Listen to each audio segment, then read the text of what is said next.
Round County in north-central Texas, Hood County in north-central Texas, until 5 p.m. Central Daylight Time.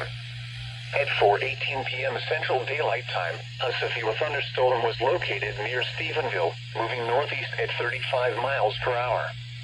Hazard, 60 miles per hour wind gusts and quarter-size hail. Source, radar indicated. Impact, hail damage to vehicles is expected.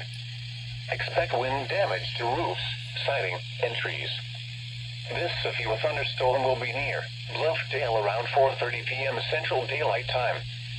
Other locations impacted by the severe thunderstorm include Mambrino, Toller, Lake Granbury, Acton, Stockton Bend, Tutillo, Wapples, Johnsville, Paluxy, and Selden.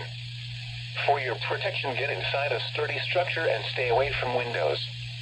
Continuous cloud-to-ground lightning is occurring with this storm. Move indoors immediately. Lightning can kill.